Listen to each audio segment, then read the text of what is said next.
വലിയ പ്രതീക്ഷയോടും ആവേശത്തോടും കൂടിയാണ് പുതിയ KPCC ചുമതല ഏറ്റെടുത്തത്.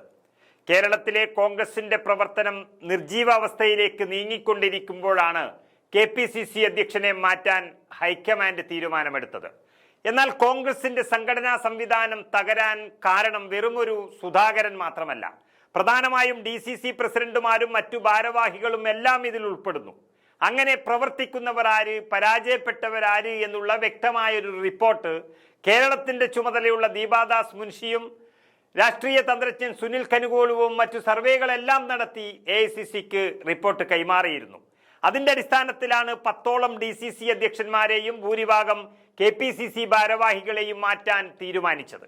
അതിൽ DCC അധ്യക്ഷന്മാരുടെ കാര്യത്തിൽ പെട്ടെന്ന് മാറ്റമുണ്ടാകുമെന്നാണ് അന്നു മുതൽ അറിയിച്ചത്. എന്നാൽ കഴിഞ്ഞ ദിവസം ചേർന്ന യോഗത്തിൽ വീണ്ടും സമവായവും പണ്ടത്തെ ഭാണ്ഡം തന്നെ ചുമക്കലും എന്ന് തീരുമാനിച്ചു എന്നാണ് അറിയുന്നത്. അതായത് തങ്ങളെ മാറ്റിയാൽ പണി പാളുമെന്നൊരു ഭീഷണി DCC അധ്യക്ഷന്മാർ KPCC നേതൃത്വത്തിന് മുൻപാകെ മുഴക്കിയിരിക്കുന്നു എന്നാണ് അറിയുന്നത്. അതിന് ചില മുതിർന്ന നേതാക്കളുടെ പിന്തുണയുമുണ്ട്. അതുകൊണ്ട് KPCC ഭാരവാഹികളെ മാത്രമല്ല DCC അധ്യക്ഷന്മാരെയും പഴയത് തന്നെ നിലനിർത്താനാണ് സാധ്യതയേറിയിരിക്കുന്നത്. ഒന്നുകൂടി തെളിച്ചു പറഞ്ഞാൽ KPCCയെ ഭീഷണിപ്പെടുത്തി കാര്യങ്ങൾ നേടിയെടുക്കുന്നതിലേക്ക് നീങ്ങുകയാണ്. കഴിവില്ലാത്തവർ അധ്യക്ഷസ്ഥാനം ഏൽപ്പിച്ചതുകൊണ്ട് തകർന്ന് തരിപ്പണമായ പാർട്ടി സംവിധാനത്തെ ഒന്ന് ചലിപ്പിക്കാനും തെരഞ്ഞെടുപ്പ് സജ്ജമാക്കാനുമുള്ള AICCയുടെ തീരുമാനം ഇതോടെ അട്ടിമറിക്കപ്പെടുകയാണ്.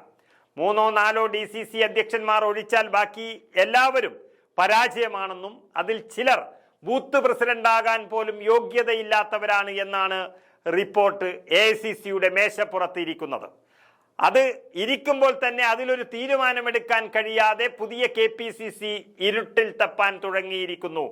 പുതിയ അധ്യക്ഷനും വർക്കിംഗ് പ്രസിഡന്റുമാരും ചുമതലയെടുത്ത ദിവസം തന്നെ പറഞ്ഞത് ഇന്ന് തന്നെ തങ്ങൾ ദില്ലിക്ക് പോകുമെന്നും നാളെ അടിയന്തര യോഗം നടക്കുമെന്നും ഒരാഴ്ചക്കുള്ളിൽ തന്നെ DCC അധ്യക്ഷന്മാരെ മാറ്റും എന്നുള്ളതാണ്. എന്നാൽ കഴിഞ്ഞ ദിവസം ചേർന്ന വിശാലമായ ഒരു KPCC യോഗത്തിന് ശേഷം ഈ തീരുമാനമെല്ലാം അറബിക്കടലിൽ രൂപം കൊണ്ട ന്യൂനമർദ്ദത്തിൽ പറന്നുപോയി എന്ന് വേണം നമ്മൾ കരുതാൻ. DCC അധ്യക്ഷന്മാരെയെല്ലാം ഒരു മാസത്തിനുള്ളിൽ തീരുമാനിച്ചേക്കും എന്നായി കാര്യങ്ങളുടെ നടപ്പ്. സത്യത്തിൽ സണ്ണി ജോസഫിനെയും സംഘത്തെയും കേരളത്തിലെ മറ്റു നേതാക്കൾ ഹൈജാക്ക് ചെയ്തു എന്ന് തന്നെ പറയേണ്ടി വരും. മല പോലെ വന്ന പ്രതീക്ഷകൾ എലി പോലെ ആയി അസ്തമിക്കുകയാണ്. യഥാർത്ഥത്തിൽ വാക്കിലല്ല പ്രവൃത്തിയിലാണ് കാര്യമെന്ന് പറഞ്ഞ സണ്ണി ജോസഫും സംഘവും പഴയ കമ്മിറ്റികൾക്ക് മുന്നിൽ കൈകൂപ്പി നിന്നാൽ തകരുന്നത് സാധാരണ പ്രവർത്തകരുടെ ആത്മവിശ്വാസം കൂടിയാണ്. ഇപ്പോഴുള്ള ഒരു DCC അധ്യക്ഷനെയും ഒരു KPCC ഭാരവാഹിയെയും ഒഴിവാക്കിയാൽ ഒരു പ്രശ്നവും ഉണ്ടാകാൻ ഈ സംസ്ഥാനത്ത് പോകുന്നില്ല. KPCC നേതൃത്വം വളരെ വ്യക്തമായി മനസ്സിലാക്കേണ്ടുന്ന ഒരു കാര്യമുണ്ട്. അതായത് പഴയ KPCC പറഞ്ഞതുപോലെ മഹാത്മാഗാന്ധി കുടുംബ സമ്മേളനം എന്ന ബൂത്ത് തലത്തിൽ നടത്തുന്ന സമ്മേളനം മാത്രമേ ഇപ്പോൾ കോൺഗ്രസിൽ നടന്നു കഴിഞ്ഞിട്ടുള്ളൂ. അതായത് സാധാരണ പ്രവർത്തകർ അവരുടെ വീട്ടിൽ നടത്തുന്ന സമ്മേളനം.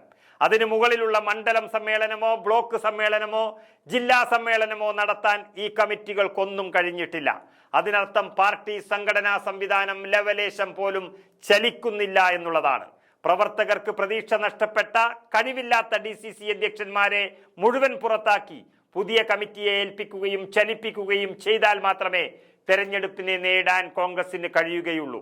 അല്ലാതെ സണ്ണി ജോസഫും സംഘവും പഴയവരുടെ സമ്മർദ്ദത്തിന് തന്നെ വഴങ്ങാനാണ് ഭാവമെങ്കിൽ മൂന്നാമതും പിണറായി തന്നെ ഭരിക്കും. പ്രതിപക്ഷത്ത് കോൺഗ്രസ് ഉണ്ടാകുമോ എന്നുള്ളത് കണ്ടു തന്നെ അറിയണം.